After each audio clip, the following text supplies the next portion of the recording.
ঈদ মোবারক। আজকে বাংলাদেশের প্রতিটি গ্রামে, প্রতিটি বাজারে, প্রতিটি গঞ্জে, প্রতিটি শহরে ঈদের জামাত অনুষ্ঠিত হচ্ছে।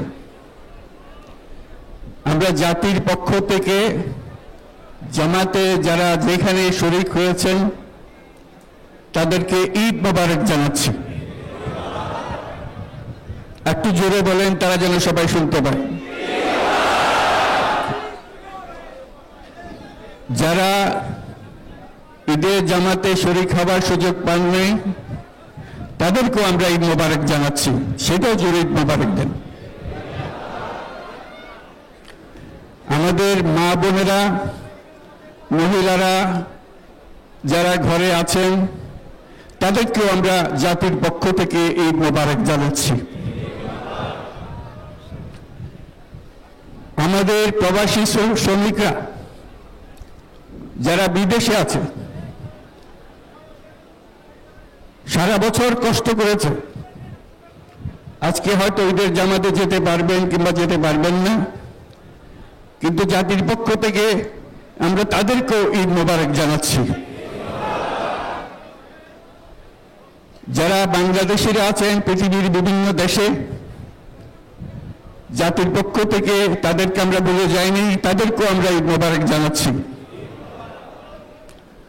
যারা হাসপাতালে আছে, রোগী, বিভিন্ন কারণে ঈদের জামাতে যেতে পারেন নাই, তাদেরকেও ঈদ মোবারক জানালাম। ঈদ দূরত্ব ঘুচানোর দিন, নৈকট্যের দিন, ভালোবাসার দিন। আজকে সেই দিনটা আমরা যেন গভীর ভালোবাসার সঙ্গে উদযাপন করতে পারি, সেই মেসেজ আমরা যেন সবার কাছে পৌঁছে দিতে পারি।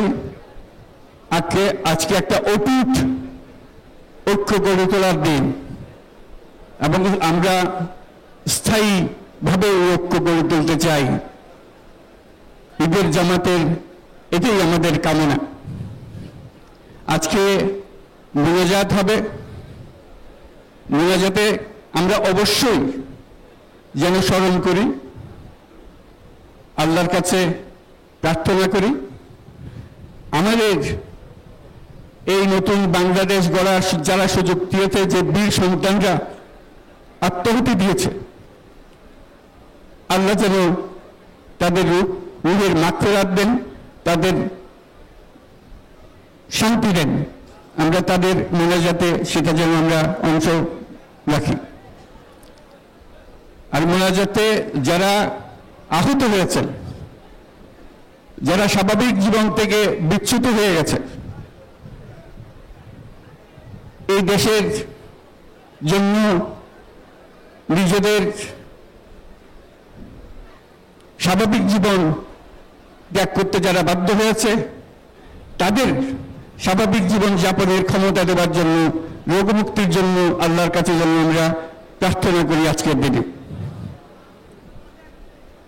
আজকের দিনে আমরা প্রার্থনা করি, যেই নৈকট্য আজকের দিনে আমরা শুরু করলাম, এই নৈকট্য এবং এই ঐক্য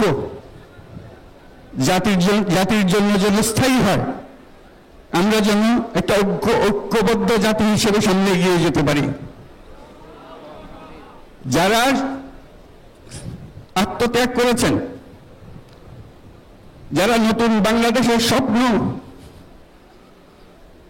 বাস্তবায়ন করার জন্য নিজের আত্মাহুতি দিয়েছেন, বেঁচে থাকলেও স্বাভাবিক জীবন যাপন করতে পারছেন না, তাদের স্মরণে আমরা যেন মোনাজাত করি আল্লাহর কাছে।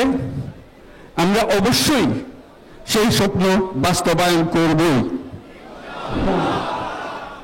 শত বাধা সত্ত্বেও, যত বাধাই আসুক, আমরা ঐক্যবদ্ধ জাতি হিসেবে এই নতুন বাংলাদেশ গঠন করব ইনশাআল্লাহ।